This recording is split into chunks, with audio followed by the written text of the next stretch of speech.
Hello friends, welcome to channel. இன்றைக்கி நம்ம என்ன பார்க்க போகிறோம் அப்படின்னா, தமிழ்நாடு இன்ஜினியரிங் அட்மிஷனில் ரவுண்ட் 2 மாணவர்களுக்கான ஒரு முக்கிய பதிவு தான் பார்க்க போகிறோம். ஸோ இப்போ ரவுண்ட் 1 மாணவர்களுக்கு சாய்ஸ் ஃபில்லிங் முடிஞ்சு அதுக்கப்புறம் டென்டேட்டிவ் அலாட்மெண்ட் வந்துருச்சு. இப்போ நீங்கள் அக்செப்ட் அண்ட் ஜாயின் இல்லை அக்செப்ட் அண்ட் அப்வர்ட் அப்படிங்கிற ஒரு சாய்ஸ் கொடுக்கலாம்.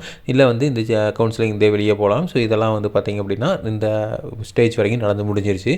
இனிமேல் பார்த்திங்க அப்படின்னா அடுத்தது உங்களுக்கு ஒரு அலாட்மெண்ட் வரும். ஸோ இந்த அலாட்மெண்ட்டில் பார்த்திங்க அப்படின்னா நமக்கு எந்த காலேஜோ அந்த காலேஜில் போய் ஜாயின் பண்ணிக்கலாம். ஸோ இதில் இந்த பிரச்சனை இல்லை. இது பார்த்திங்க அப்படின்னா ஆகஸ்ட் 3ஆம் தேதி நமக்கு என்டையர் ரிசல்ட்ஸ் வெளியே வந்துடும். ஸோ இப்போ அந்த ஆகஸ்ட் 3ஆம் தேதியிலிருந்து செகண்ட் ரவுண்ட் மாணவர்கள், அதாவது ரவுண்ட் 2 மாணவர்களுக்கு சாய்ஸ் ஃபில்லிங் ஓப்பன் ஆக போகுது. ஸோ அப்போ முக்கியமான தேதி என்ன அப்படின்னா ஆகஸ்ட் 3ஆம் தேதி. இந்த ஆகஸ்ட் 3ஆம் தேதி நீங்கள் என்ன சீட் மேட்ரிக்ஸ் வரப்போகுது அப்படிங்கிறத பார்த்துக்கிட்டே இருக்கணும். ஸோ அந்த சீட் மேட்ரிக்ஸுக்கு ஏற்ற மாதிரி தான் நீங்கள் சாய்ஸ் ஃபில்லிங் பண்ணணும். ஸோ சீட் மேட்ரிக்ஸில் நமக்கு என்ன பிரச்சனை அப்படின்னா, இந்த ரவுண்ட் 1 மாணவர்களுக்கு எப்போவுமே இந்த மார்க் அப்படிங்கிறது பெருசாக சேஞ்சஸ் இல்லை. போன டைம் 179 வரைக்கும் இருந்தது. இப்போ 171 வரைக்கும் வந்திருக்கு.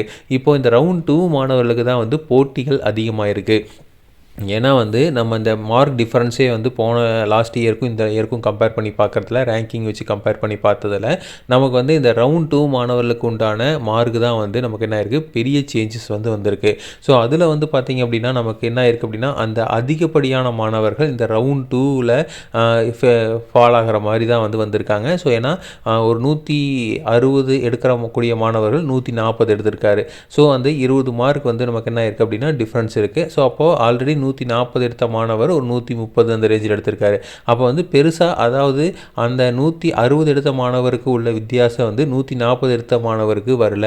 ஏன்னா 140 எடுக்கக்கூடிய ஒரு மாணவர் 130 எடுத்திருக்காரு, 10 மார்க் தான் டிஃப்ரென்ஸ். ஆனால் 160 எடுக்கக்கூடிய மாணவர் 140 எடுத்திருக்காரு. அப்போ 20 மார்க் டிஃப்ரென்ஸ் அந்த ரேஞ்சில் வந்துட்டுருக்கு.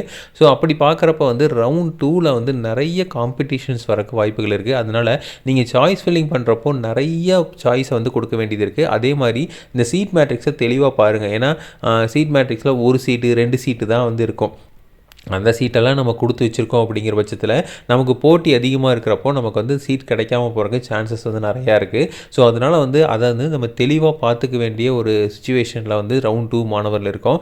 ரவுண்ட் 3 மாணவர்களுக்கும் அதே மாதிரி தான். ஆனால் ரவுண்ட் 3 மாணவர்களுக்கு என்ன அப்படின்னா, நமக்கு இந்த டயர் 1 இன்ஸ்டியூஷன்ஸ் கிடைக்காது அப்படிங்கிறத நமக்கு தெளிவாக தெரிஞ்சிடும் ரவுண்ட் 3 மாணவர்களுக்கு. ஆனால் ரவுண்ட் 2 மாணவர்களுக்கு அதில் ஒரு சீட்டு 2 சீட்டு இந்த மாதிரி நமக்கு நிறைய சீட்ஸ் இருக்கிறதுனால நம்ம அதை எடுக்க முடியுமா அப்படிங்கிறதுனால என்னென்னோ அதையெல்லாம் சாய்ஸ் ஃபில்லிங்கில் கொடுத்துருப்போம். ஸோ அப்போ அதை சாய்ஸ் ஃபில்லிங் கொடுத்துட்டு நம்ம அடுத்து டயர் 2 இன்ஸ்டியூஷன்ஸை விட்டுறக்கூடாது. ஸோ ஏன்னா அது நமக்கு கிடைக்கிறதுக்கு வாய்ப்புகள் கொஞ்சம் குறைவு தான். அப்போ நம்ம என்ன பண்ணணும் அப்படின்னா, ரெண்டாவதாக இருக்கிற சீட்ஸ் எல்லாமே நிறையா சாய்ஸ் ஃபில்லிங்கில் கொடுக்கணும். ஸோ அது ரொம்ப முக்கியமான ஒன்று. ஏன்னா ரவுண்ட் 3 மாணவர்களுக்கு நம்ம கிடைக்கக்கூடியதே டயர் 3 இன்ஸ்டியூஷன்ஸ் தான் கிடைக்கும் அப்படிங்கிறத நம்ம தெளிவாக பார்த்துக்கலாம். அதே மாதிரி அங்கே சீட்ஸ் பார்த்திங்க அப்படின்னா நிறையா இருக்கும். இப்போ டயர் 3 இன்ஸ்டியூஷன் எடுத்துட்டிங்க அப்படின்னா ரவுண்ட் 1 மாணவர்களும் ரவுண்ட் 2 மாணவர்களும் எடுக்க மாட்டாங்க. அப்போ அங்கே சீட்ஸ்லாம் ஃபில்லாக இருக்கும். இப்போ ஃபார் எக்ஸாம்பிள் ஒரு 60 இன்டேக் இருக்குது அப்படின்னா அதில் 40 கவுன்சிலிங் கொடுத்துருக்காங்க அப்படின்னா நமக்கு ஓசியில் 10, பிசியில் ஒரு 8, அடுத்து எம்பிசியில் ஒரு 8, இந்த மாதிரி ஃபுல் சீட்ஸ் இருக்கும்.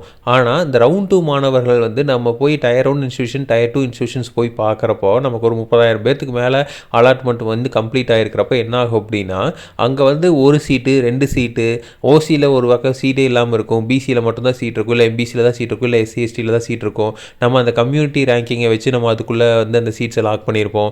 இந்த மாதிரி நிறையா பிரச்சனைகள் வரக்கூடிய வாய்ப்புகள் இருக்குது. அதனால் ரவுண்ட் 2 மாணவர்கள் ரொம்ப கேர்ஃபுல்லாக சாய்ஸ் ஃபில்லிங் பண்ணணும்.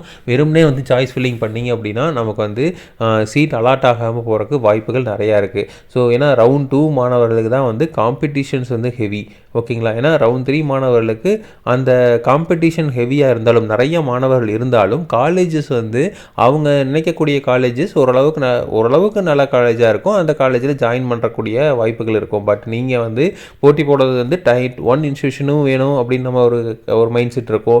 இல்லை டயர் 2 இன்ஸ்டியூஷனாவது போகணும் அப்படிங்கிற ஒரு கன்ஸ்ட்ரெயின்ட் இருக்கும். புரியுதுங்களா? ஸோ அதனால் ரவுண்ட் 2 மாணவர்கள் கொஞ்சம் கேர்ஃபுல்லாக சாய்ஸ் ஃபில்லிங் பண்ண வேண்டியது இருக்குது. ஸோ ஆகஸ்ட் 3 நமக்கு seat matrix after counselling round 1 கிடைச்சிரும்.